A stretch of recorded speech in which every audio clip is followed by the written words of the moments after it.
Bienvenue sur Trésor de l'Évangile. Le thème de notre présentation est le retour du Seigneur Jésus-Christ, mythe ou réalité. Mais bien avant de poursuivre notre présentation, nous allons prier ensemble. Éternel notre Père et notre Dieu, nous te sommes infiniment reconnaissants. Daigne nous remplir de ton Esprit Saint, daigne nous éclairer et que cette présentation puisse nous aider à notre salut. Que ton nom soit glorifié, ton nom soit magnifié. En Jésus-Christ, nous t'avons demandé toutes ces grâces. Amen. Alors, pour poursuivre notre présentation, nous allons nous munir de nos Bibles et nous allons ouvrir nos Bibles au premier livre de la Bible, la Genèse, au chapitre 6, et nous allons lire du verset 1 au verset 13. Lorsque les hommes eurent commencé à se multiplier sur la face de la terre et que des filles leur furent nées, les fils de Dieu virent que les filles des hommes étaient belles. Et ils en prirent pour femmes parmi toutes celles qu'ils choisirent.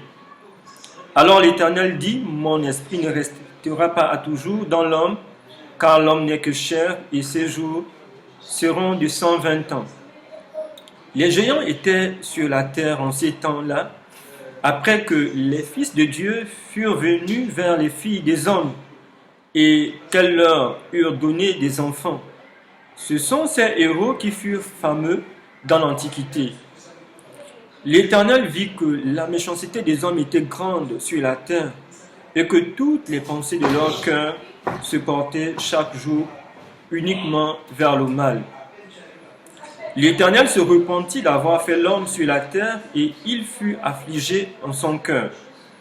Et l'Éternel dit, « J'exterminerai de la face de la terre l'homme que j'ai créé, depuis l'homme jusqu'au bétail, aux reptiles et aux oiseaux du ciel, car je me repens de les avoir faits. » Mais Noé trouva grâce aux yeux de l'Éternel. Voici la postérité de Noé. Noé était un homme juste et intègre dans son temps. Noé marchait avec Dieu. Noé engendra 3 fils, Sem, Cham et Japheth. La terre était corrompue devant Dieu. La terre était pleine de violence. Dieu regarda la terre et voici, elle était corrompue, car toute chair avait corrompu sa voix sur la terre. Au verset 13, Dieu dit à Noé, « La fin de toute chair est arrêtée par devers moi, car ils ont rempli la terre de violence. Voici, je vais les détruire avec la terre. » Alors, ici, nous pouvons chacun être exhorté à pouvoir continuer la lecture jusqu'à la fin du chapitre, mais nous allons revenir spécifiquement sur les versets 2 et 4. Ici, nous allons nous intéresser à ces unions. La Bible nous fait comprendre que les fils de Dieu sont allés vers les filles des hommes. Et il y a certains qui ont eu à soulever la polémique selon laquelle les fils de Dieu n'étaient pas des hommes ordinaires, et d'autres ont même avancé que les fils de Dieu étaient des anges et que ce sont les filles des hommes qui étaient des femmes ordinaires. Mais nous allons revenir sur ce point un peu plus loin dans notre présentation. Mais nous savons que cela n'est pas logique. Il n'y a nulle part où l'on a vu des anges aller vers des femmes humaines et concevoir. Et ici, bien entendu, les fils de Dieu ici font référence à des hommes qui, à l'époque de Noé, craignaient l'Éternel et priaient l'Éternel, comparativement aux filles des hommes qui étaient des filles issues des familles dont l'Éternel n'était pas Dieu. Et autrement dit, ces filles étaient issues des familles dont on ne craignait pas l'Éternel. Alors, nous avons ici ce mariage entre des hommes qui craignaient Dieu et des femmes qui ne craignaient pas Dieu. Et tout au long de cette lecture, la Bible déclare que de cette union vont naître des géants. Des géants, et ces géants vont plonger l'humanité de l'époque de Noé dans une violence incroyable, dans la corruption que l'on dirait ici, la dissolution. Il y avait la dissolution de mœurs. On dirait aujourd'hui la dépravation de mœurs. Il y avait de la méchanceté. Et tout au long de notre lecture, la Bible déclare que Dieu en fut affligé lorsqu'il regarde l'humanité à l'époque de Noé. Et contrairement, la Bible dit également que Noé a trouvé grâce aux yeux de Dieu. Noé était un homme intègre. Noé était un homme juste. Et la Bible dit qu'il marchait avec Dieu. Dieu va donner un message à Noé pour lancer cet appel à pouvoir revenir à lui dans sa génération. Étant donné que de ce mariage dont l'Éternel n'était pas le socle, dont l'Éternel n'était pas le fondement, dont l'Éternel n'avait pas la première place et la dernière place, bien entendu, ces enfants sont devenus des géants. La Bible dit des héros. La Bible dit qu'ils étaient puissants. Mais la Bible révèle également qu'ils étaient des héros. Dans le mal, ils étaient puissants. Dans le mal, ce sont des personnes que l'on dirait sans foi ni loi. Ce sont des personnes qui appelaient le mal bien et le bien mal. Ce sont des personnes qui n'avaient aucun égard pour l'Éternel des armées. Ce sont des hommes qui n'avaient aucune crainte, n'est-ce pas, pour Dieu. Et ils ont pourri, on va dire comme ça, la vie à l'époque de Noé. Alors, cette histoire est révélatrice de ce mal-être qu'il y avait à l'époque de Noé. Mais la grande question que nous pouvons nous poser aujourd'hui, lorsque l'Éternel regarde sur la terre, que se passe-t-il aujourd'hui dans notre humanité? Et lorsque l'on considère la question du mariage, est-ce qu'aujourd'hui l'Éternel a encore la première et la dernière place dans toutes les unions qui se contractent? Alors, comme au temps de Noé, on nous fait comprendre que lorsque des gens contractent des unions dont l'Éternel n'est pas le fondement, dont Dieu n'a pas la première place, dont la crainte de Dieu n'est pas au cœur, et de ces unions forcément naissent et grandissent des géants qui sont géants également aussi dans le mal, des géants qui sont géants dans la corruption, dans la méchanceté, dans la violence, avec tous les exemples que si nous nous mettons à citer, nous n'y parviendrons pas, parce que nous savons ce que la méchanceté signifie autour de nous, ce que la violence, ce que la corruption signifie autour de nous et dans notre monde. Alors, donc, lorsque l'on considère notre monde, lorsque nous considérons l'actualité, nous regardons autour de nous, nous voyons bien tout ce qui est en train de se passer sur cette terre. Et les hommes aujourd'hui de notre monde, nous ne sommes pas meilleurs que ceux de l'époque de Noé, sinon pire. Parce qu'aujourd'hui, le mariage dans Genèse au chapitre 1, au verset 28, la Bible déclare que c'est Dieu qui a créé Adam et Ève, il les a unis et il les a bénis, il leur a dit soyez féconds. Et par conséquent, le mariage, n'est-ce pas, dans ce cadre établi par Dieu, est une source de bénédiction. Mais par contre, le mariage hors de ce cadre où Dieu a la première place n'est que source de violence, de méchanceté, de cruauté. Et avec la descendance de ceux qui naissent de ces unions. Et aujourd'hui, nous voyons que Dieu n'est plus au cœur des mariages qui sont contractés autour de nous, avec toutes les conséquences qui en découlent. Donc, nous avons cette histoire de Noé pour nous donner l'opportunité de réfléchir, de considérer, d'analyser de manière objective ce qui est en train de se passer sur notre planète Terre. Parce que à chaque fois qu'une génération se détourne de Dieu et va à l'encontre des principes de Dieu, va à l'encontre de la loi de Dieu, cette génération ou bien cette humanité va au-devant d'un jugement divin. Voilà pourquoi est-ce qu'à l'époque de Noé, Dieu a donné à Noé le message de demander à ceux de sa génération de rentrer dans l'arche que Noé devait construire, une recommandation de la part de l'Éternel. Sauf si nous disons qu'aujourd'hui, l'humanité aujourd'hui est meilleure qu'à l'époque de Noé. Par conséquent, nous n'avons aucune crainte. Mais s'il arrivait qu'après analyse, nous nous rendions compte que notre humanité aujourd'hui est plongée dans la méchanceté, dans la cruauté, dans la violence, et que Dieu n'a plus la première place au sein de ces unions, et la descendance issue de ces mariages, par conséquent, on ne craint pas Dieu. Nous devons aussi craindre, comme à l'époque de Noé, et que forcément nous sommes en train d'aller devant un jugement divin, bien entendu.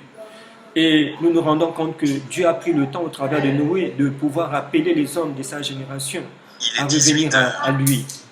Et nous également, aujourd'hui, lorsque nous regardons ce qui se passe autour de nous, Dieu a un message à nous lancer.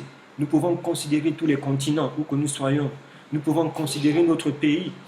Et nous pouvons considérer bien ailleurs, nous nous rendons compte que la méchanceté est au rendez-vous. La violence, la corruption sont au rendez-vous. Et cette histoire de Noé, nous devons bien la retenir. Et nous irons dans le Nouveau Testament. Nous allons lire dans le livre de Luc au chapitre 21 et au verset 33. Ici, nous avons le Seigneur Jésus-Christ qui parle lorsqu'il était sur la terre. Luc au chapitre 21 au verset 33.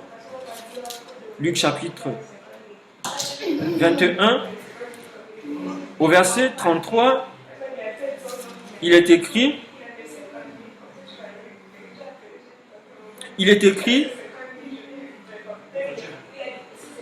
Luc au chapitre 21 au verset 33,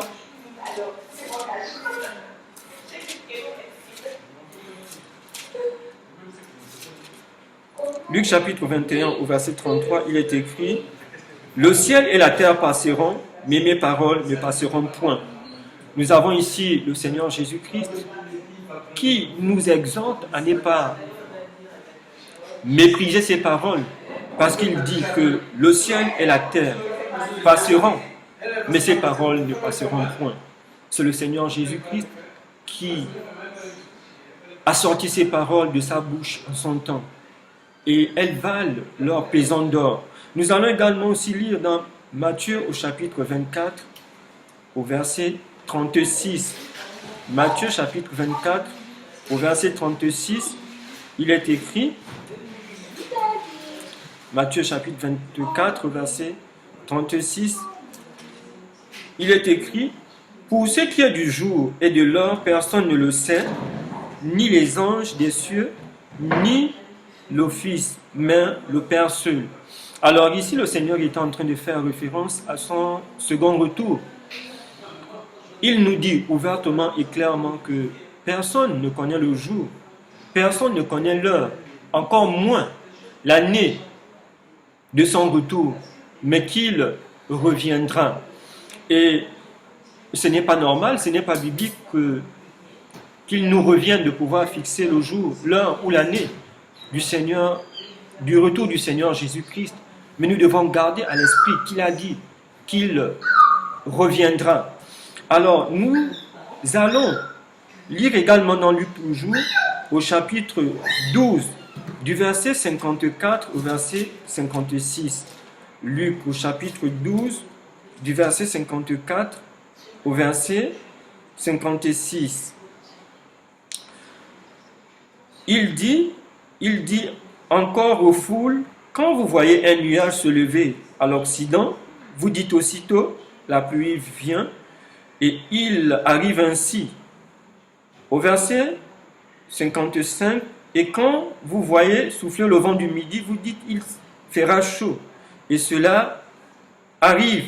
Au verset 56, il dit, hypocrite, vous savez discerner l'aspect de la terre et du ciel. Comment ne discernez-vous pas ce temps-ci?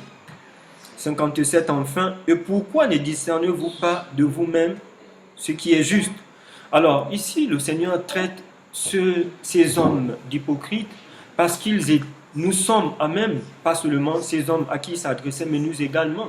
Nous savons lire les signes des temps.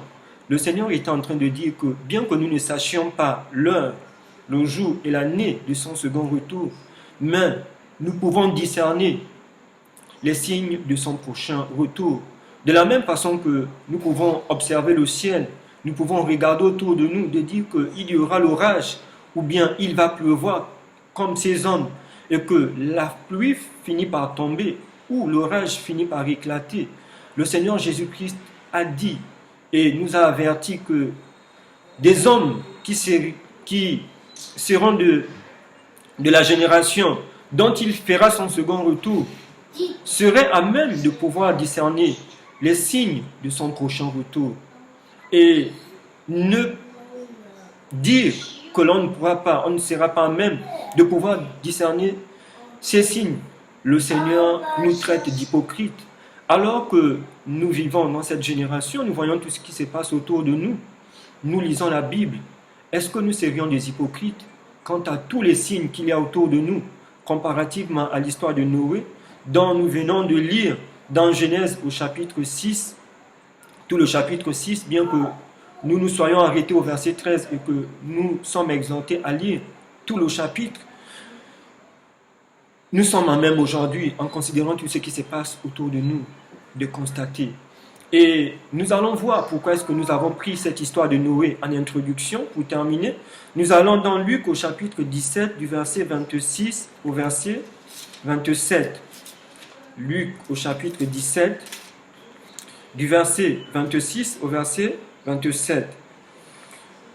Le Seigneur Jésus-Christ lui-même qui parle, il dit, ce qui arriva du temps de Noé arrivera de même au jour du Fils de l'homme. Les hommes mangeaient, buvaient, se mariaient et mariaient leurs enfants jusqu'au jour où Noé entra dans l'arche, le déluge vint et les fit tous périr.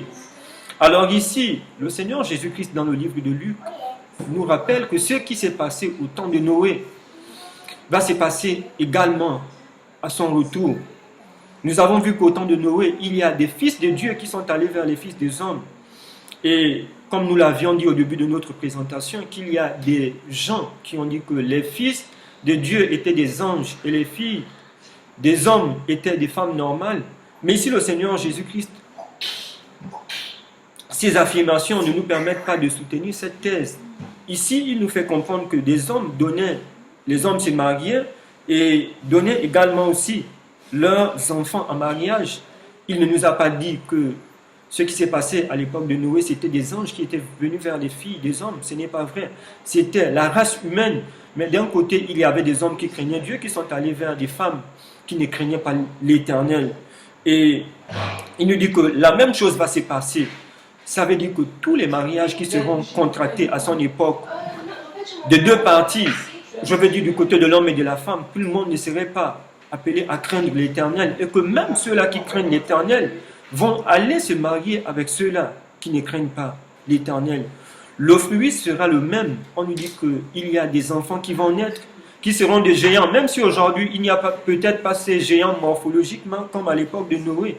Mais n'empêche que de ces unions aujourd'hui où il y a des gens qui craignent Dieu, d'un côté d'autres ne craignent pas Dieu, il y a aussi des géants qui naissent, pas forcément morphologiquement, mais des gens qui naissent, qui sont géants dans le mal, comme nous avons vu, dans la corruption, dans la méchanceté. Sauf si autour de nous, nous disons que cela n'a pas cours. Et si cela accourt, nous sommes en droit de pouvoir réfléchir sur la déclaration du Seigneur qui a dit que ce qui arriva au temps de Noé arrivera de même. Et ici, la Bible nous dit que les gens se souciaient, les gens mangeaient, les gens buvaient, les gens se mariaient. Nous sommes en droit de pouvoir nous interroger si nous constatons ces événements autour de nous. Non pas que le Seigneur soit contre le fait de pouvoir manger, nous avons besoin de manger, effectivement. Mais non pas que le Seigneur soit contre le mariage ou bien de tout ce qui se fait. Mais ici, le Seigneur voulait souligner l'aspect que en faisant toutes ces choses, il n'y a plus de crainte de Dieu. Voilà pourquoi il dit que ce qui arriva du temps de Noé arrivera de même au jour du Fils de l'homme. Et les mariages ici, l'Éternel n'avait plus de place. Les gens ne se doutaient de rien parce que au chapitre 6 de Genèse, on nous fait comprendre que Noé a eu à rappeler ses contemporains à revenir à Dieu. Mais pour eux, ils prenaient cela pour de la blague. Ils se moquaient de Noé. Et les gens ont toujours dit que non, la vie va toujours continuer. Pourquoi allons-nous nous arrêter? Jusqu'au jour où la pluie a commencé à tomber, il y avait une incrédulité incroyable. À la limite, ils répondaient à l'appel de Dieu par l'intermédiaire de Noé, par des railleries, par des moqueries, par du mépris. Qu'en est-il aujourd'hui dans notre génération? Qu'en est-il dans notre monde lorsque l'on parle du retour du Seigneur Jésus-Christ? Est-ce que les gens prennent encore cela au sérieux? Ou bien c'est un sujet de moquerie, c'est un sujet de blague? Et même d'autres pensent que le monde va toujours continuer. Les gens seront toujours en train de boire, les gens seront toujours en train de se marier et que rien n'arrivera. Mais nous devons tirer une leçon parce que le Seigneur Jésus-Christ nous aime. Il dit que ce qui arriva au temps de Noé arrivera de même. Si nous sommes en train de vivre comme ce que nous sommes en train de vivre dans notre monde, nous devons faire très attention. Parce que le Seigneur Jésus-Christ n'a jamais menti. Comme nous avons lu tout à l'heure dans Luc au chapitre 21, au verset 33, il a bien dit que le ciel et la terre passeront, mais ses paroles ne passeront pas. Allons-nous mépriser les paroles du Seigneur Jésus-Christ, croyant être plus sages que lui? Allons-nous mépriser les paroles du Seigneur Jésus-Christ en croyant que la méchanceté, la violence, la corruption autour de nous n'auront pas le même jugement qu'à l'époque de Noé? J'aimerais exhorter chacun d'entre nous, après cette présentation, à pouvoir prier, à pouvoir examiner ce qui se passe autour de nous, autour de soi, à l'échelle internationale, à l'échelle nationale, à l'échelle familiale, à l'échelle mondiale, pour réaliser que véritablement, nous sommes aussi en danger de vivre ce que les contemporains de Noé ont vécu, à savoir qu'ils ont été surpris par le déluge. Nous reviendrons certainement dans une seconde partie pour continuer toujours avec ce thème, le retour du Seigneur Jésus-Christ, mythe ou réalité. Bien que nous ayons brossé le tableau du temps de Noé, nous reviendrons avec un autre personnage dans la Bible, un tableau dont le Seigneur présente. Merci de rester connecté sur la chaîne Trésor de l'Évangile et par la grâce de Dieu, nous reviendrons sur une seconde partie de ce thème, le retour du Seigneur Jésus-Christ, mythe ou réalité. Et d'ici, que l'Éternel vous bénisse, qu'il vous garde et qu'il protège chacun d'entre nous. Et surtout, que nous puissions être en alerte parce que le Seigneur Jésus a dit le ciel et la terre passeront, mais ses paroles ne passeront pas. Nous allons prier pour clôturer ces moments. Éternel notre Père et notre Dieu, nous te sommes infiniment reconnaissants. Merci parce que tu nous aimes. Voilà pourquoi est-ce que tu nous as donné cet avertissement. Dans Luc au chapitre 17, tu nous as dit que ce qui arriva au temps de Noé arrivera de même à ton second retour. Alors que nous voyons tout ce qui est en train de se passer sur terre autour de nous, nous te prions de nous accorder la sagesse et l'intelligence de pouvoir nous préparer afin que nous ne puissions pas être surpris et être pris au dépourvu pour la condamnation éternelle lorsque tu reviendras. Que ton nom soit glorifié et magnifié. Merci de bénir tous ceux qui de près ou de loin sont connectés sur le trésor de l'Évangile et qui ont participé ou regardé cette présentation. En Jésus-Christ, nous t'avons demandé toutes ces grâces avec le pardon de nos péchés. Amen.